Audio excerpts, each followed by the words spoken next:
Вітаем усіх слухачоў канала Культура. З вами зараз гукарэжысёр Дар'я Сідарэнка, вядучы Владзімир Трапянок. Спадзяюся, нашыя пастаянныя слухачы мелі магчымасць спрычыніцца да нядаўнай прэм'еры канала Культура, бо тыдзень таму ў нашай канцэртнай зале адбылася прэм'ера праекта «Маладая музыка Беларусі». І першым кампазітарам, чые творы ўвайшлі ў праект, стала Вольга Падгайская. Менавіта яна сёння ў нашай студыі. Вольга, дзень добры. Здравствуйте.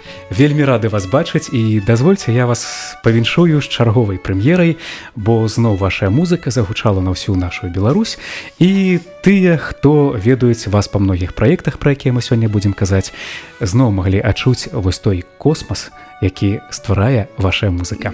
Віншую. Да, спасибо.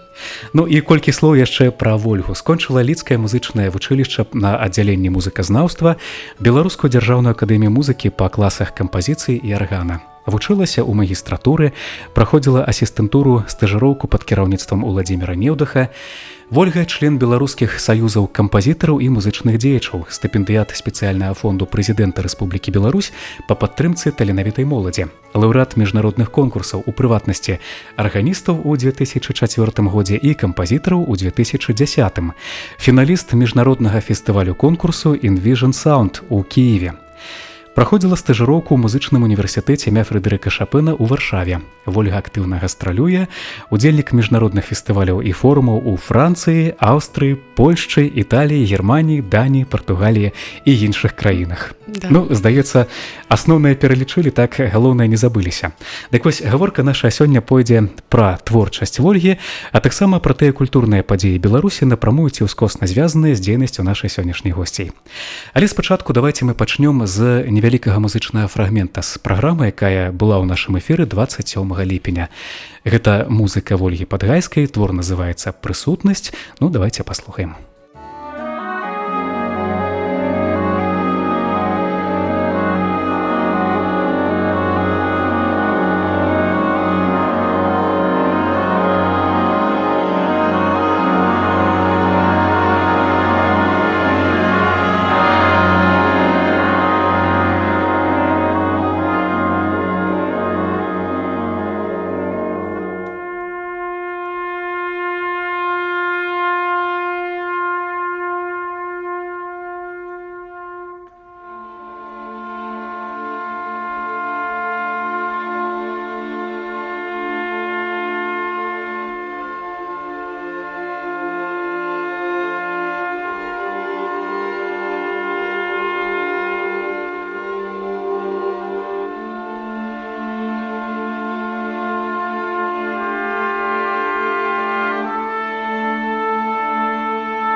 Гэта быў твор Вольгі Падгайскай «Прысутнасць» у выкананні сімфанічнага аркестра Белтэлерадыёкампаніі. Сябры, нагадаю, што сёння ў нашай студыі кампазітар Вольга Падгайская.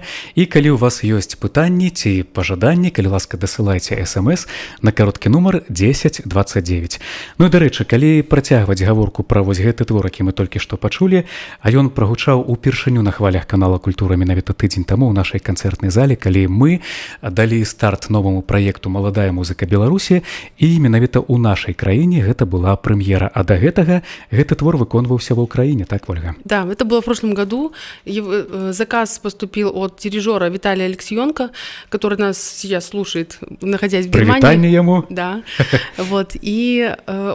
он делал такой проект интересный, вместе там был оркестр международный, где были оркестранты с Украины, понятно, с России, из Беларуси, из Грузии, из Германии, очень много, такой был интересный. Международный проект, да. так. И они играли разную музыку, в том числе, вот они заказали мне произведение, которое было на начале концерта, вот, и которое рассказывает о эмоциональном состоянии украинцев.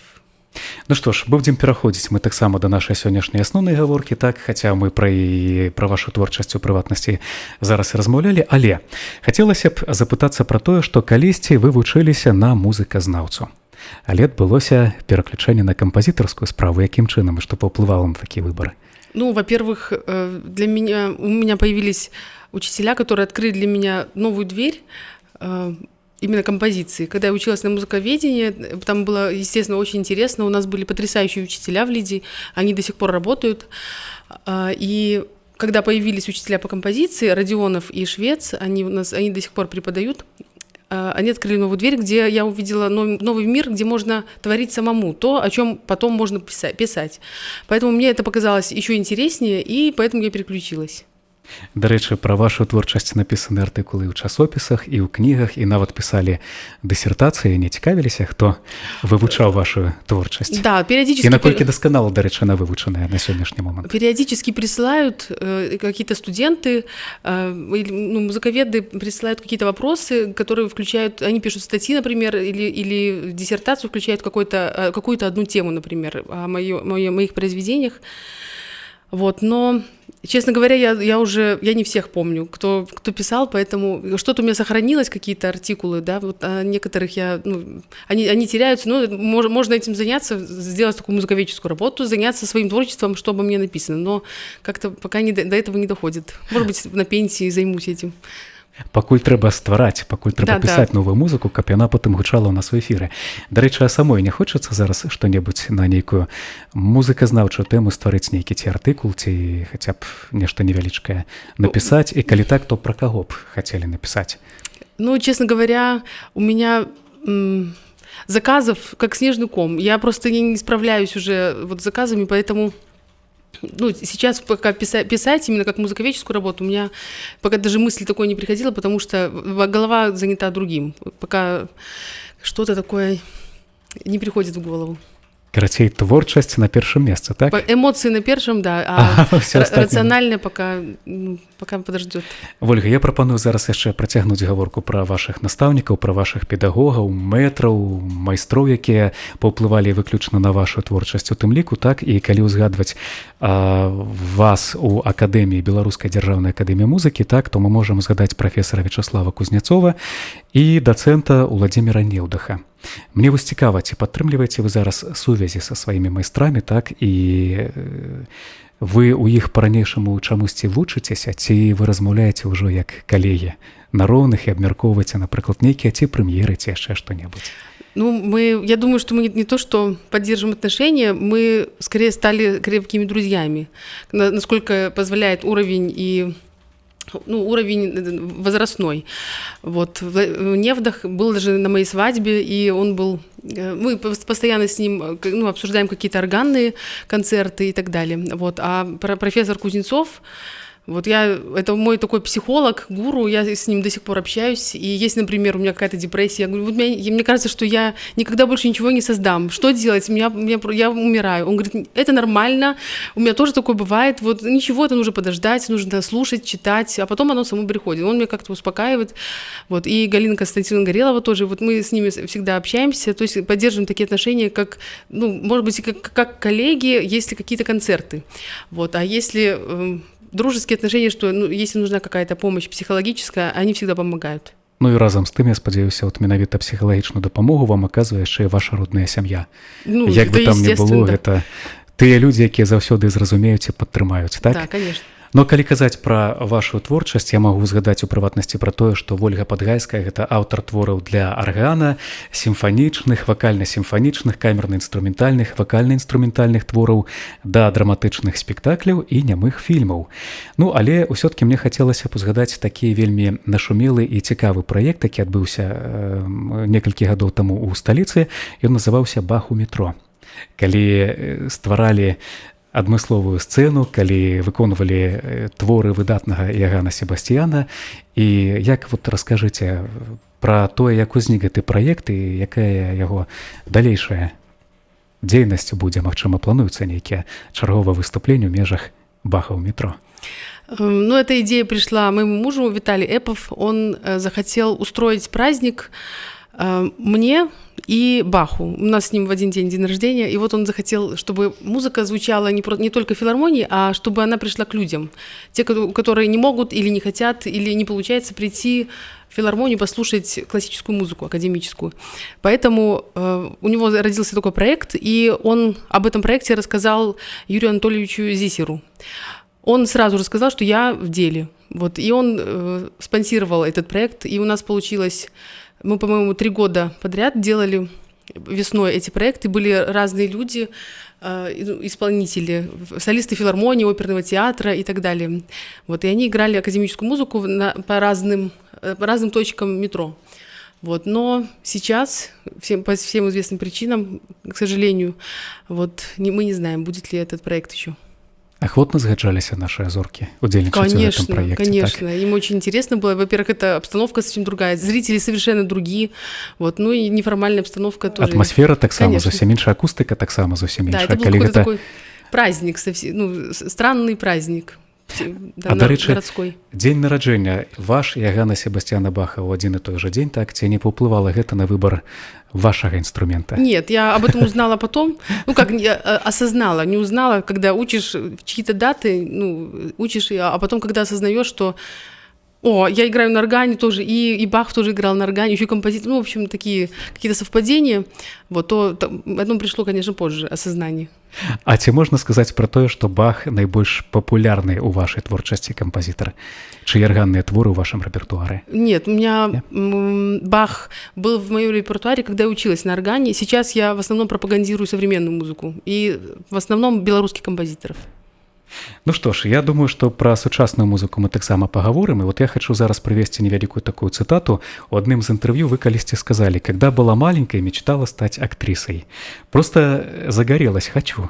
Но моя бабушка вернула меня в реальность. А ты представь, говорит, что у тебя будет роль, в которой придется целоваться с каким-нибудь стариком». И далее ваши слова зноў жа такие. «Я в детстве так ужаснулась этой перспективе, что тут же исключила театр и кино из своих возможных занятий. Однако жыццё, як вядома, ўсё перайначыла. Так, вы не зрабіліся актрысай, але вы працуеце з кино и с театром». Но целуюсь так? С мужиками, да, со старыми. Я шучу, без роли. Я шучу, конечно. С классикой. У любым выпадку, як бы там не было, классика присутнічае. Да. Так. Мы можем узгадаць у прыватнасці такі міжнародны фестываль нямога кіно і сучаснай музыкі, як «Кінемо». Вы организатор, вы композитор. Расскажите про этот проект таксама. Я не организатор, я соорганизатор, я помогаю во многом. Организация, у нас в команде несколько человек. Георгий Глик и Ольга Надольская занимаются проектом «Синемаскоп» и занимаются непосредственно фильмами. А я и мой муж, мы занимаемся музыкантами, то есть мы их ищем, мы сочиняем для этого проекта и координируем передвижение музыкантов и так далее. То есть это большая команда. Вот, и идея пришла именно им. Я там, у меня роль маленькая, я просто пишу там музыку к фильмам, и все. Давайте успомнім тыя фільмы, да якіх вы ўжо напісалі музыку. Я, дарэчы, прыгадваю тыя паказы, якія ладзіліся ў кінотэатры Масква, калі збіраецца поўная зала гледачоў, калі ствараецца проста непараўнальная атмасфера, і гэта становіцца штосьці падобнае да вось таго самага пачатку кінематаграфіі, калі на экране паказваецца кіно, а так бы мовіць, тапёры выконваюць музыку, але гэта музыка ўжо зусім іншага ўзроўню, і такая непадробная, непараўнальная атмасфера ствараецца, асабліва калі гучаць сімфанічны аркестр, цалкам гучыць так, калі гучаць галасы і сапрана, і там барытоны ў прыватнасці. Ну гэта просто, я вам скажу, шэдэўральная задума, таму што такіх праектаў хацелася б больш, каб было. Але вяртаемся да тых фільмаў, якія показывали. Первый фильм, по-моему, был Хичкока «Жилец». Вот мы его, кстати, будем показывать в Бресте. Только, конечно, не в оркестровом виде, к сожалению, а Five Story Ensemble, маленький состав будет. Вот. Бастера Киттона «Шерлок» младший мы показывали. И «Фауст» Мурнау. Это было вообще какое-то что-то невероятное, потому что у нас был ажиотаж на билеты, мы планировали один показ, но пришлось сделать 2 показа, но там уже чуть ли не там до драки доходили в кассы, потому что все хотели купить билеты. 3-й показ нам не удалось, поэтому я сделала аранжировку для маленького состава, и мы уже с этим Five Story Ensemble мы ездили по городам Беларуси и показывали «Фауст», «Мурнау» в разных городах Беларуси. А вы фільмы выбіраеце самі, вам паказваць іх ці прапануеце, вы просто пагаджаецеся, ці ўсё-таки павінна быць, каб той фільм вам спадабаўся, для якога вы будзеце пісаць музыку? Фильмы выбирают в основном наша команда из «Синемаскопа». Они нам предлагают какие-то варианты, разговаривают с композитором, какие он предпочитает жанры. Вот, и там уже разбираемся. Или есть, например, какой-то проект, то, вот, например, был юбилей Манюшки, мы в прошлом году делали фильм по опере Манюшки «Галька». Вот, в этом году 100-летие мы будем показывать «Кабинет доктора Каллигари». Этот фильм сначала на Кинемо в Минске, а потом будем возить его по городам Беларуси. Жывое выкананне — гэта заўсёды аркестр, хаця вы ўзгадвалі пра тое, што гэта можа быць і маленькі камерны склад, так? Ну, сейчас на Кинемо это ансамбль будет. Вот мы с оркестром в основном осенью, то есть потому что у нас же все проходит на улице, вот, а осенью мы стараемся делать в кинотеатре, чтобы это было уютно, сами понимаете. Дарэчы, на мінулым тыдні, калі я не памыляюся, так, у сталічнай майстэрні, у музеі майстэрні Заіразгура пачаўся чарговы праект Кинемо, так? Да. І вось там вы таксама, дакладней вашая каманда, показывая кино под живую музыку. Да, у нас было открытие 30 июля, и выступала Марина Ромейко, мы показывали она была как классический топёр, показывали фильм Ллойда «Младший брат». Мы хохотали так, что у нас хохотали даже те, которые вообще никогда не смеются и не ходят, и не любят вообще комедии. То есть Марина, она сделала что-то невероятное с музыкой, вот так она озвучивала этот фильм. Ну и у нас вот еще осталось 4 четверга, где мы будем показывать разные фильмы. А ваши кинематографичные перавагі? Гэта што? Камедыі, трагедыі, я люблю триллеры, драмы, триллеры, да. Комедии это не для меня. Да, Хичкок, вот это для меня. Вот, да, мне это больше интереснее. Карацей, вось тая гісторыя, якая адбылася з вашай бабуляй, якая вас калісьці прыстрашыла, она працягваецца да гэтага часу? Ну, конечно. І гэта таксама нейкім чынам уплывае на вашу творчасць, на сядзенне новых твораў? Нет, я на это смотрю теперь со стороны. Я теперь не как актриса, а как наблюдатель. Ясна. Ну, яшчэ адзін бок мы можам узгадаць у вашай творчасці, гэта стварэнне музыкі для тэатральных спектакляў, так? І раскажыце, калі ласка, з якімі тэатрамі вы супрацоўнічалі? Я в основном с альтернативными театрами работаю. Например, Брестский театр «Крылы холопа». Вот, мы с ними ставили очень много спектаклей. Сейчас мы готовим еще один новый, это будет премьера. Вот, пока не буду говорить, как называется, потому что это будет сюрприз. Вот, и работала с Томашем Лещинским, польским режиссером. Вот, и, наверное, пока все. А які вам асабіста тэатр бліжэй? Драматычны, музычны, лялечны тэатр? Только не музычный и не лялечный. Музыки наелись, так бы мовить, так? Ну, нет, там немного другой формат музыки, поэтому это не для меня. А опера, например? Опера — это совсем другое, да. Там академическая музыка, академическая моя. Вот, и, да, драматические театры, конечно, для меня. Ну і я хачу яшчэ ўзгадаць пра вельмі цікавы, мне здаецца, бок у вашай творчасці, гэта супрацоўніцтва з беларускім радыё. Так, вот мы прыгадвалі пра тое, што ў прыватнасці тыдзень таму адбылася прэм'ера праекта «Маладая музыка Беларусі», калі вашу музыку выконваў сімфанічны аркестр Белтэлерадыёкампаніі, так, пад кіраўніцтвам нашых дырыжораў, а гэта Александр Сасноўскі, Владзімір Вадок і Юрый Караваеў. Разам з тым, у канцы 2018 года на хвалях канала «Культура» адбылася прэм'ера радыёспектакля, які называецца «Танец з рапірай» па п'есе Ягора Конева. Мы тады, канал «Культура», праводзілі конкурс п'ес, так, і менавіта гэтая п'еса была абраная як найлепшая, і паводле яе быў пастаўлены спектакль, які так, дарэчы, называўся «Танец з рапірай». Гаворка вялася пра станаўленне юнай дзяўчыны, якая прыйшла ў школу рапірыстак і якая перамагла на спаборніцтвах і для якой адкрылася велізарная дарога ў сапраўдны, скажам так, свет гэтага спорту, прафесійнага спорту. І вы выступілі там як асноўны кампазітар. Вы пісалі музыку для гэтага спектакля. Я, дарэчы, памятаю, вось як мы доўга працавалі над гэтым спектаклем, я памятаю, як мы штосьці перайначвалі, штосьці там перараблялі, бо тут свая атмасфера, тут свае ўмовы для стварэння радыёспектакля, таму што тут і акустыка, тут і настрой, тут і каб музыка клалася пад словы, пад гаворку. Дарэчы, ваше ўражанне пасля гэтай справы?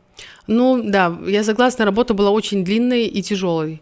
Вот, и было создано очень много вариантов музыки, и мы в итоге даже захотели все-таки исполнить это все вживую, чтобы был, ну, раз у нас такой чудесный оркестр есть, пускай лучше все-таки, чтобы живой оркестр исполнил.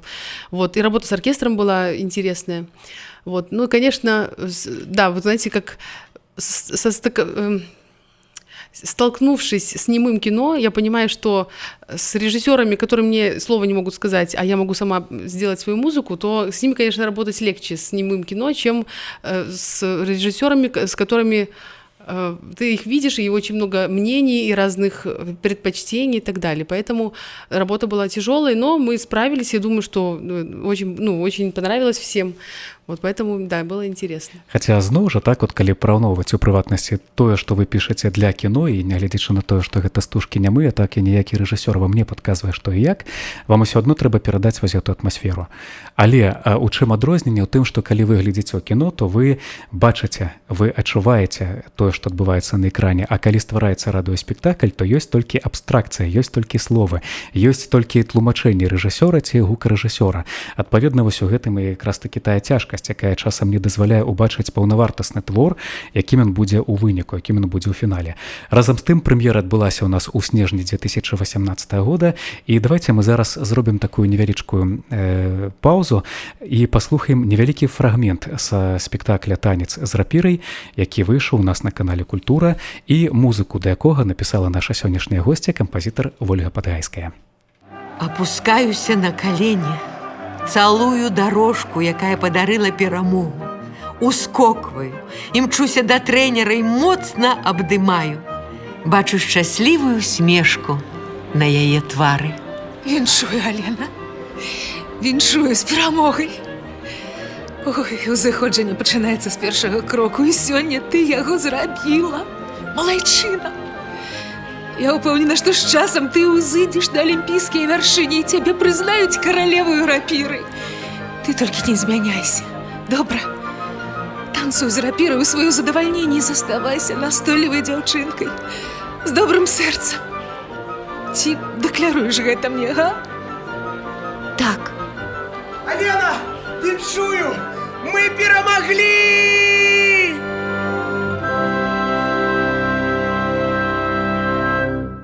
Вось такі маленькі фрагмент са спектакля «Танец з рапірай». І я яшчэ раз нагадаю, сябры, калі ў вас ёсць пытанні да нашай сённяшняй госці кампазітара Вольгі Падгайскай, калі ласка, далучайцеся праз нумар для СМС 1029.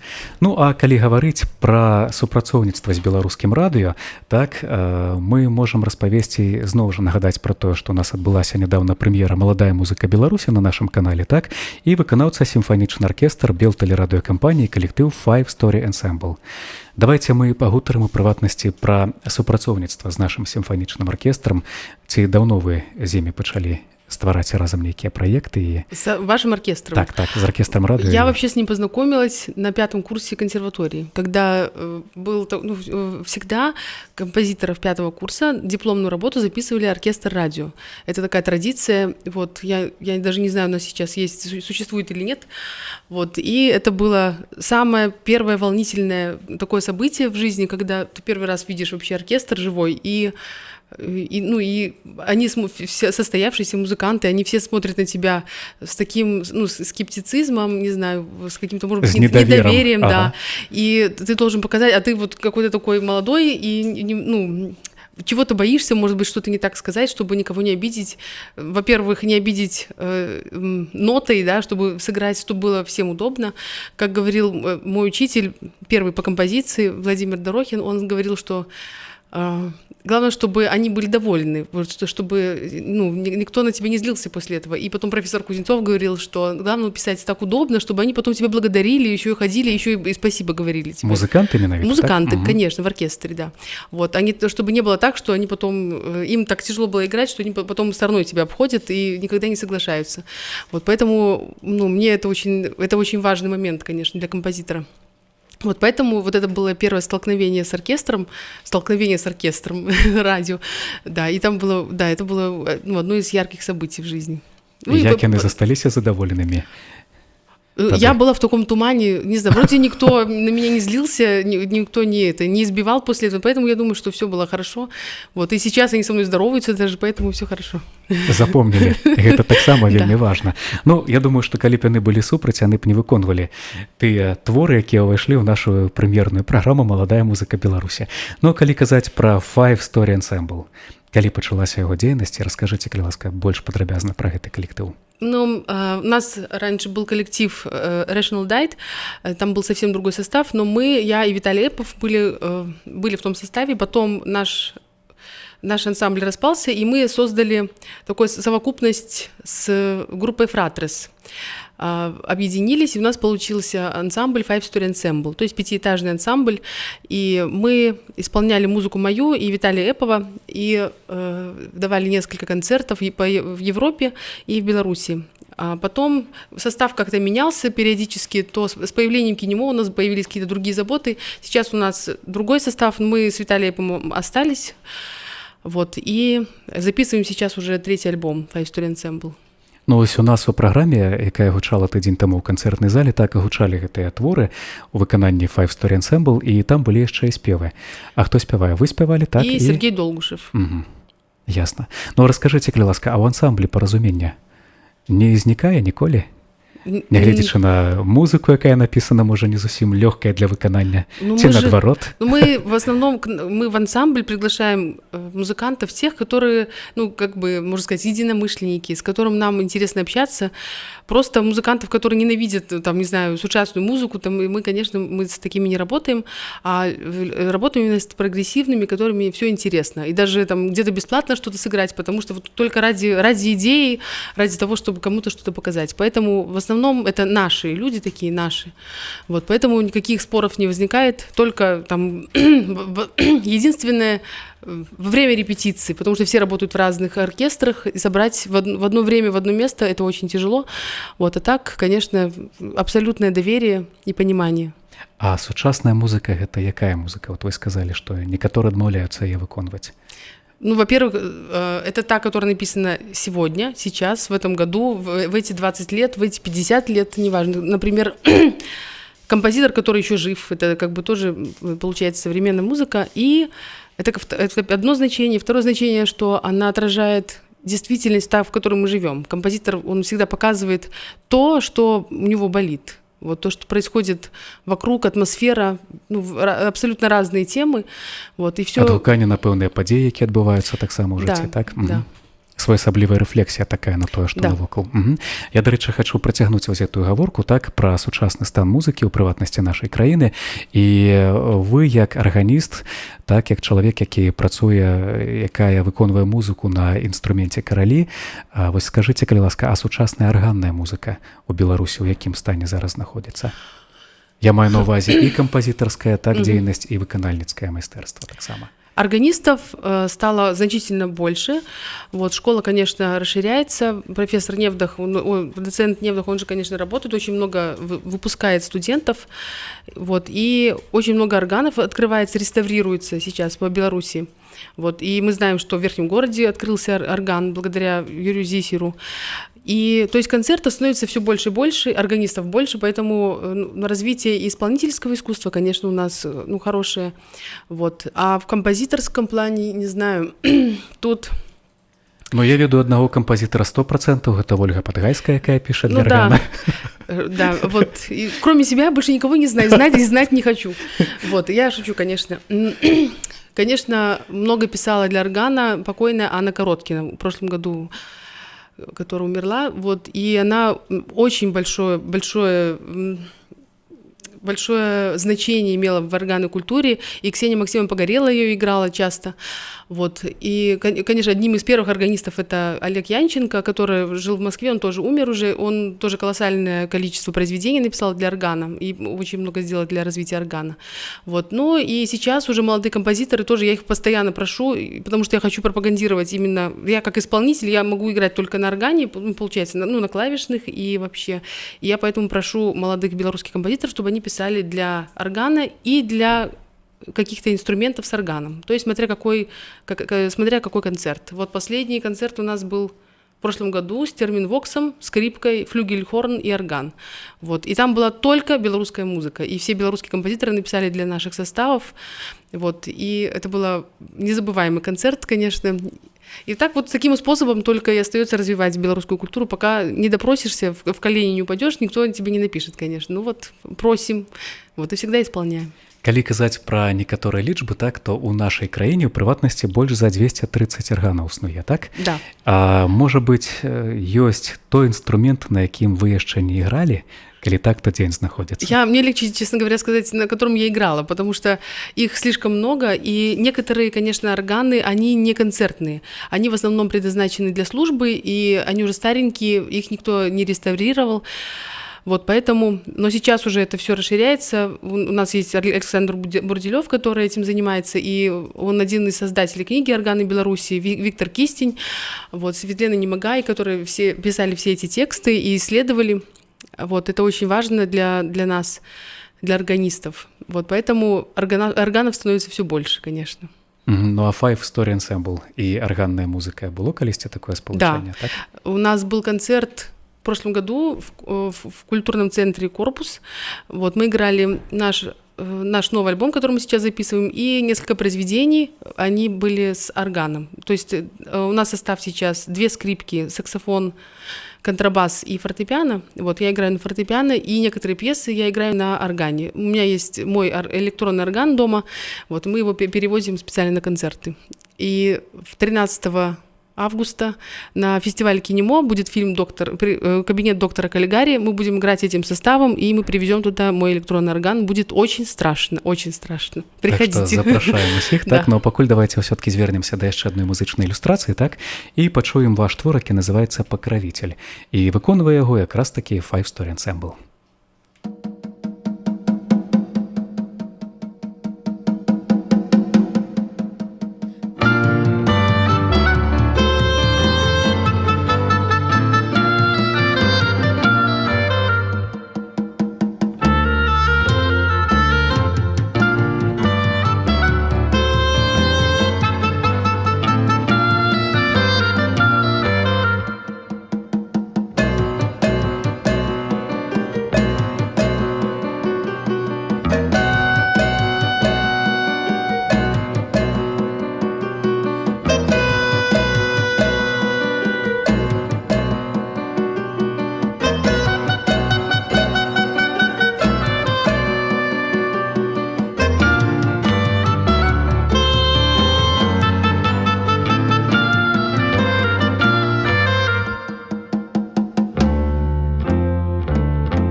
Музыка Вольгі Падгайскай у выкананні Five Story Ensemble на хвалях канала Культура. Менавіта гэты кампазітар Вольга Падгайская сёння ў нас у гасцях на дыялогах пра культуру. Я хачу прадоўжыць гаворку пра калектыў Five Story Ensemble, так, і мы ўзгадвалі пра тое, што вы сталі лаўрэатам конкурсу Envision Sound. Расскажите, калі ласка, про гэта дзейства, калі гэта адбывалася, і месца Киев, так? Да. Международный проект. Да, это было в прошлом году, в феврале. Я туда попала. Это был такой фестиваль. Туда подавали заявки из нескольких сотен стран мира. И там были из Казахстана, из Эстонии, Грузии. Ну, украинцев много было, конечно. Вот. И из Беларуси была одна я. И это был такой интенсив, очень было много мастер-классов по созданию киномузыки для немого кино, для звукового кино и так далее, звукорежиссура. И нам давали задание в начале этого всего фестиваля, маленький кусочек фильма, каждый должен был написать в течение недели музыку к этому и озвучить ее, записать в студию звукозаписи, и потом был финал, где мы предоставляли свои работы. Это был закрытый показ в огромном кинотеатре. Вот. И потом получилось так, что мой фильм победил, и меня пригласили на «Немые ночи». Это известный фестиваль, уже много лет он проходит в Киеве и в Одессе. Вот. И мы поехали туда с моим ансамблем Five Story Ensemble и озвучивали фильм «Приключения полтинника». Вот это было одно из ярких событий, наверное, прошлого года. Да, это был такой очень интересный опыт и для нашего ансамбля, и вообще для нас, как для международных связей. Гэта сапраўды так, таму што любы конкурс ці любы фестываль гэта заўсёды нейкія новыя знаёмствы, новыя кантакты і потым новае запрашэнне. Так вось, апрача таго, што вы выконвалі музыку на тым, што вы атрымалі ў выніку конкурсу, можа быць, яшчэ былі нейкія таксама паездкі па выніках Envision Sound. Нет, это был... Лучше этого уже не придумаешь. Попасть на «Немые ночи» — это как бы самое высшее, что можно получить, например, такую награду. Вот. Поэтому у нас было целых 2 показа и в Киеве, и в Одессе, и вообще было именно знакомство с прекрасными людьми. Вот. Поэтому это был такой незабываемый опыт. Я хачу згадаць яшчэ адзін кірунак вашай дзейнасці. Вы яшчэ і педагог. Калісьці вы выкладалі ў Беларускай дзяржаўнай акадэміі музыкі, так, а цяпер у вас ёсць маленькія дзеці, і вы ў прыватнасці выкладаеце музычна-тэарэтычныя дысцыпліны ў дзіцячай музычнай школе мастацтваў нумар 3 імя Фрэдэрыка Шапена. Але перад тым, як распавесці пра гэту дзейнасць, вельмі хацелася б дазнацца вашы адносіны да творчасці генія польскай музыкі, вядомага ва ўсім свеце. Фрэдэрык Шапен, як ён уплывае на вашу творчасць у прыватнасці? Конечно, уплывает. Если бы я его увидела, я бы поклонилась, не знаю, мне очень интересно было бы с ним поговорить. Вот, конечно, интересная личность. Вот, и музыка его, она очень вытаскивает из тебя то, что всю твою боль она может заглушить, или наоборот, радость она может подчеркнуть своей музыкой, поэтому слушать его одно удовольствие всегда. А выкананне? Выконваць яго творы? Я не пианист, как бы настоящий такой виртуоз-пианист, пианисты очень любят Шопена играть. Вот, но когда я играю Шопена, он, конечно, очень удобный для исполнения, поэтому я люблю, конечно, Шопена играть. Ну што ж, мастацкае кіраўніцтва ансамбля юных кампазітараў Фрэдэрыкі — гэта той калектыў, які працуе акурат вось у той школе, про якую мы узгадывали, так, и зноў жа я дазволю себе такую цитату. «Дети с этим талантом появляются непредсказуемо. Они у меня очень интересны, хотя гиперактивные, самое сложное — привить им дисциплину. Но и в творческий процесс, в ноты я не вмешиваюсь, даже если они принесли что-то не совсем удачное. Важно ничего не запрещать. Пока у детей нет закомплексованности и академизма, зато есть азарт». Вось і гэта, мне здаецца, тыя словы, якія выказваюць пра вашу дзейнасць як педагога. Да. Скажыце, а гэтая праца вас саму неяк сілкуе? Это мое единственное столкновение с детьми, точнее, работа с детьми. Это вот именно в музыкальной школе, которая, да, она меня очень подпитывает. Именно, детское вот это отношение ко всему, их энергия, и мне с ними очень интересно, они все разные, они не закомплексованные, вот, и моя задача не закомплексовать их, чтобы потом у них еще будет очень много препятствий, поэтому я стараюсь им давать свободу, но не допускать, конечно, анархии, вот, конечно, для этого нужна дисциплина и терпение с моей стороны.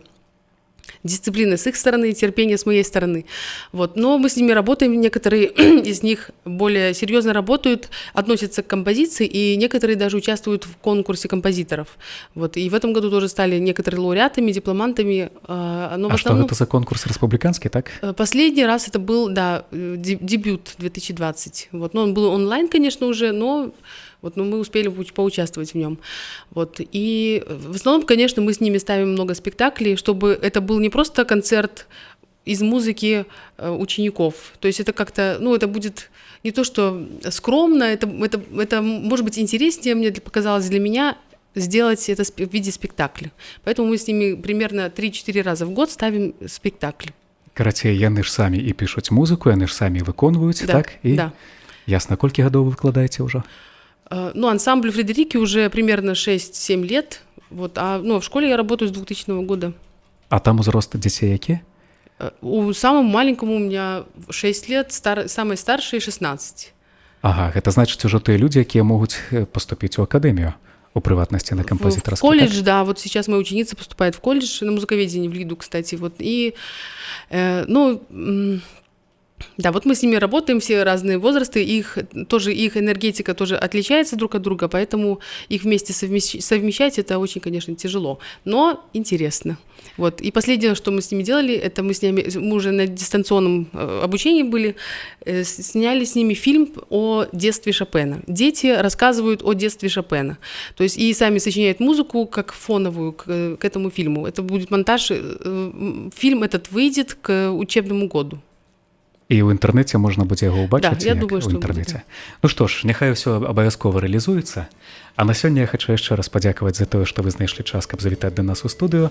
Я нагадаю, што сёння ў нас на дыялогах пра культуру была кампазітар, педагог Вольга Падгайская. На гэтым наша праграма завяршаецца. Сёння з вамі былі гукарэжысёр Дар'я Сідарэнка, вядучы Владзімір Трапянок. Дзякую вам, сябры, за ўвагу. Заставайцеся на хвалях канала Культура і ўсяго вам добрага.